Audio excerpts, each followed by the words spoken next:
ao longo dos anos, a gente acaba entrando nesse ciclo, sem a gente entender por que e como, e vocês vão se identificar. Se a gente for pegar exemplos mais práticos, vamos lá. Por exemplo, Celcinho foi jogar futebol.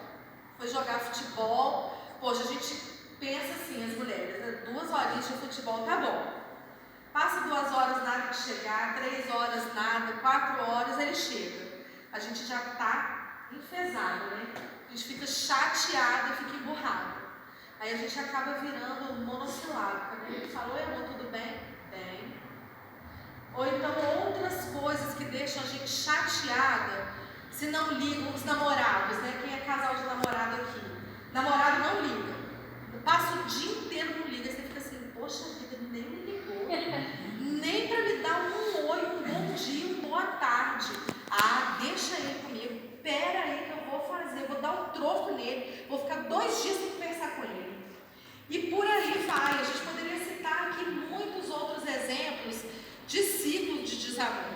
Quando o marido não elogia, não faz carinho, você fica chateada, aí você fala assim: deixa ele fazer greve também.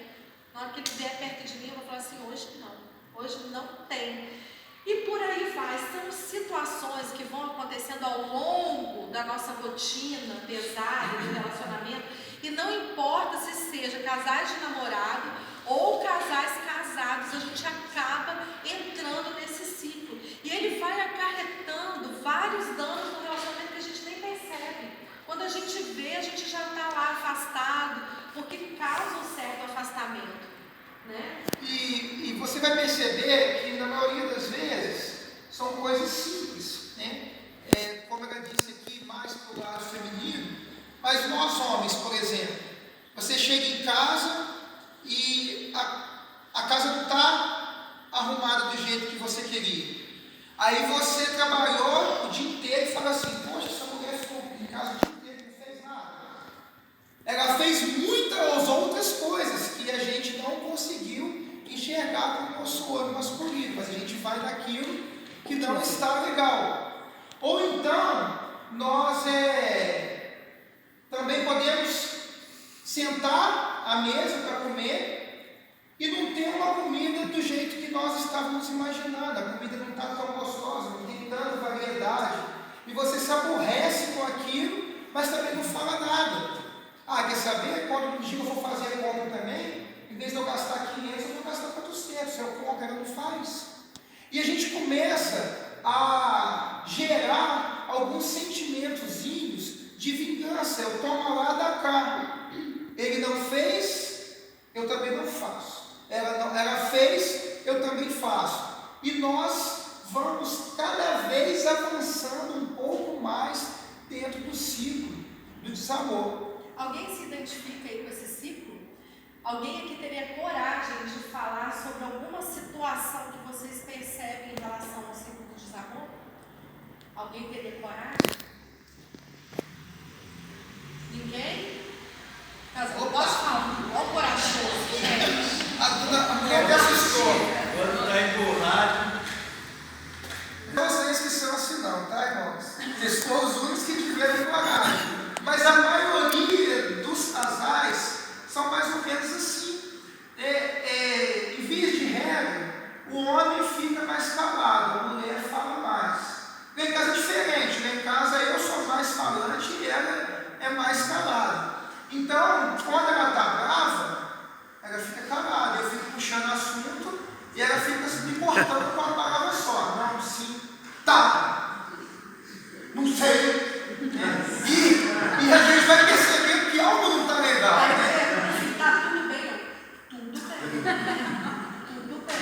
Mas às vezes nós sabemos que nós está tudo bem, e na maioria das vezes a gente não sabe o que a gente fez. Casais de namorados, não repitam o que aconteceu com a gente. Vou contar uma história para vocês. Quando a gente namorava, só assim, passava a semana toda no Rio trabalhando. E aí só vinha o final de semana. Tipo assim, a gente só tinha um final de semana para se ver, né? E o final de semana passa voando. Aí ele virou para mim e falou assim: amor, eu vou jogar em Albanque da Câmara. Eu falei: beleza, era um domingo. E eu tipo assim, tranquilo, a gente vai jogar bola. Aí passou Chega uma amiga pra mim, enviada, né? Enviada. Chegou em casa e falou assim: uai, cadê o Celcinho? Eu falei assim: tô jogando bola em Eubank. Ah, sua boba, tá bem tendo festa em Eubank. Ah, gente, ela gatilho. Falei: ah, é? Pera aí. Fui, tomei um banho, fiquei cheirosa, me arrumei toda, coloquei a melhor roupa, me maquiei. Na hora que eu estava saindo de casa, eu falei assim: eu vou sair de casa, ele não vai me ver. Na hora que eu cheguei na porta de casa, ele chega: oi, onde você vai? Onde a gente vai? Eu falei: a gente?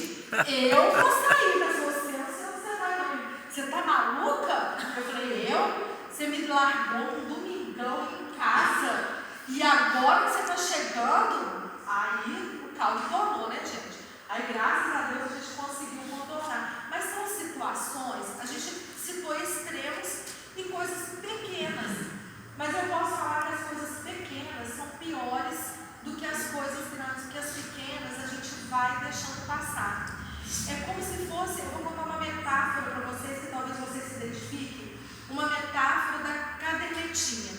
Cidade pequena, eu não sei aqui, mas Santos Dumont tem. Ainda tem aqueles mercadinhos de bairro que tem caderneta, que anota. Tem. Você vai lá na mercearia do seu Zé, da Dona Maria, aí você anota, eles vão anotando lá. Depois eles dão baixa do que a gente comprou, do que a gente pagou, não é verdade? Assim a gente faz inconscientemente. Tem uma cadernetinha de débito e crédito. A gente vai anotando lá os débitos, e às vezes os débitos são maiores do que os créditos. Por exemplo, Celso trabalha muito, mas muito, e às vezes ele trabalha até de madrugada, ou estuda às vezes 2 horas da manhã e vai deitar 2 horas da manhã. Para ele anota na caderneta que é crédito. Você anota? É crédito. Estou me esforçando, estou trabalhando até tarde, estou estudando para melhorar a nossa situação. Não é isso? Ele anotou como crédito. Mas eu anotei como crédito? Anotei como débito. Eu falei: poxa vida, todo dia ele vai dormir 2 horas da manhã. Aí a gente não se comunica. Para ele é crédito, para mim é débito, e eu vou só acumulando, ficando cada vez mais chateado, porque ele não me dá atenção, ele não quer deitar comigo, aí a cabeça vai a milhão. Então a gente tem que tomar muito cuidado com o que a gente anota nessa cadernetinha. A gente precisa falar: olha, você está trabalhando até tarde e está estudando, você está achando que está fazendo bem, mas não está. Eu estou sentindo a sua falta. Dá para equilibrar? Vocês entendem? Então, assim, todo dia vocês precisam olhar essa caderneta, né, inconscientemente, e dialogar para romperem o ciclo do desamor. A gente daqui a pouquinho vai fazer uma dinâmica na prática para vocês romperem esse ciclo. Igual, por exemplo, também, que a nós homens, né? Ela vai lá, arruma a casa, deixa a casa um brinco, cheirosa, arruma a nossa gaveta de meia, de cueca, e anota lá na cadernetinha de crédito dela: arrumei a casa e arrumei a gaveta dele, estou com crédito. A gente chega com o pé todo sujo, não limpa o pé do tapete, entra dentro de casa, nem abre a gaveta no dia seguinte, nem percebe que está arrumada, bagunça ela toda caçando uma meia que não está lá. E ela anotou como crédito.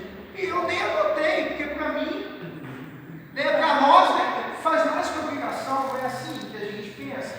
Então tudo isso vai trazendo alguns transtornos. E para piorar, existe um termo que na psicologia é chamado de crenças centrais, que são algo que nós adquirimos lá na nossa família, na nossa infância. E quais são as crenças centrais que nós adquirimos? É o desvalor, o desamparo e o desamor. O que vem a ser isso? Uma pessoa que sofre de desvalor é aquelas pessoas que estão sempre se comparando com as outras. É aquelas pessoas que ela tem uma autoestima baixa, que ela pensa que todo mundo, qualquer coisa que ela vai fazer, ela pode receber críticas ou pode ser apontada pelo outro. Isso. É aquela pessoa assim que ela está sempre insegura. Ela faz alguma coisa, aprovação, ela precisa receber elogio, ela precisa ser afirmado, né, que aquilo ali está certo. É uma pessoa medrosa, é uma pessoa que ao longo da vida ela não foi muito valorizada no contexto onde ela foi criada, então ela cresce com esse sentimento de estima baixa, né, e traz isso para dentro do casamento. A outra situação é o desamparo, né? É uma necessidade exclusiva que está sempre com você, a Felícia. Lembra do Tiny Toons? Aquela pessoa que sempre quer estar perto. Se você sai para ir no banheiro, você vai. Por que você me deixou sozinho? Você está num ambiente assim social, né, na igreja ou numa festa, aí você encontra um amigo que você não vê um tempão, ou uma amiga que você não vê um tempão, aí para ali 10 minutos conversando. Na hora que você volta, a tromba está desse tamanho. Você me deixou sozinho aqui. Aí a pessoa que ficou sozinha, quase meia hora, não, foi só uns minutos. Não, para mim durou uma vida inteira. É a pessoa que, ao longo da sua história, ela sofreu algum tipo de desamparo. Ou o pai que separou da mãe e não deu mais atenção. Ou a mãe que faleceu, né, ou foi embora e não teve aquele convívio, e aquela criança cresceu com aquela sensação de abandono, de desamparo, e ela também traz isso para dentro do casamento. E o desamor, né? E o do desamor, que é a falta de confiança, brigas constantes, aquela pessoa que sempre ama mais que o outro. Não, eu te amo mais do que você me ama. Não, você não me ama como eu te amo. Ela está sempre pedindo o amor, porque ela tem essa necessidade. Exatamente. Ela não acredita que o outro é capaz de amá-la como ela ama. Então, pessoas com esse tipo de crença, ela tem até um pouco de dificuldade de perceber o amor de Deus, porque se ela não acredita no amor de alguém que está próximo, que ela vê, como acreditar no amor, né, de um pai, né, de uma pessoa que ela não vê? Então, são pessoas que na infância sofreram agressões verbais, agressões físicas, abusos emocionais, ou até abuso físico mesmo. Pessoas que foram abusadas fisicamente ou sexualmente, elas crescem com esse sentimento, né, de desamor, e traz isso para dentro do casamento, e na hora que junta dois ali, né, aí você junta alguém que tem crise de desvalor com outro que tem crise de desamparo. Aí o que tem crise de desamparo, o que tem crise de desvalor, sai para trabalhar. E ele fica lá das 8 horas de trabalho, o horário que ele deveria ir embora. O patrão chega e fala assim: hoje eu preciso de você no serão.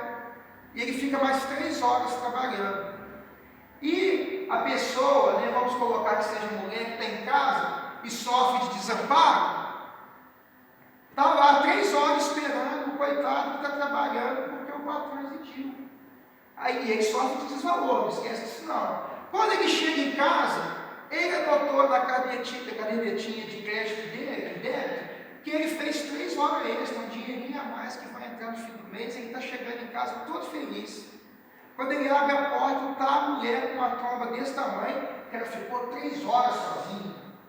Você me abandonou, você saiu do seu trabalho e foi andar aí, beber ou conversar com seus amigos e me deixou sozinha em casa. E ele, que estava ali todo cheio de si, porque trabalhou, você não me valoriza. Eu trabalho pra caramba para poder manter essa casa. E você está aí brigando comigo, achando que eu estou fazendo as coisas erradas. Ao ciclo do desamor instalado. E é engraçado que as crenças centrais, ela é tão importante quanto as linguagens do amor. Vocês já estudaram aqui? Já. Sobre as linguagens de amor? Já. Como que um fala e o outro quer ouvir? É a mesma coisa, a gente precisa se identificar. Eu identifiquei que eu tenho a crença de desamparo. E eu identifiquei porque as causas vão na infância. Meu pai abandonou, a minha mãe me abandonou também, não me procura. Então isso foi muito importante para a gente chegar a um equilíbrio no nosso relacionamento. Então como se Alcino já sabe que eu tenho essa crença. E ele vai tentar suprir essa minha crença, como ele também tem as crenças centrais, e eu tento compreender. E a gente precisa trabalhar para romper isso. Quando a gente identifica linguagem de amor, crenças centrais, quando a gente começa a entender quem nós somos, nós conseguimos romper esse ciclo vicioso que às vezes a gente comete inconscientemente. Então, dentro disso que vocês falaram, vocês conseguiram olhar para o relacionamento de vocês rapidamente e perceber em qual crença as tuas emoções estão canalizadas?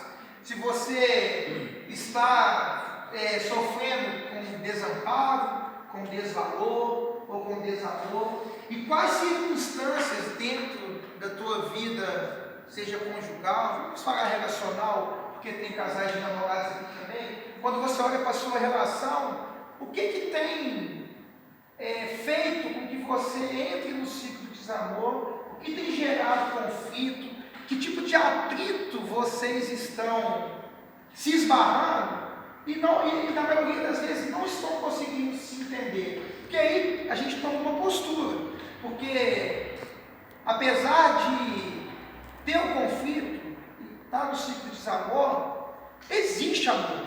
Né? Então tem aqueles que tomam aquela postura, vou calar para não brigar. Né? Ou então vou aceitar para não brigar. E a gente se cala ou aceita, frustrado, porque não conseguiu resolver a relação e fica só aguardando o próximo deslize do outro. Não é mais ou menos assim?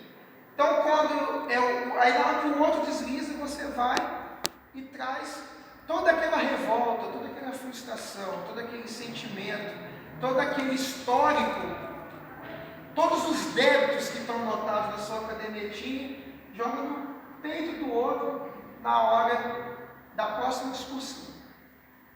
Não é só em casa que acontece isso.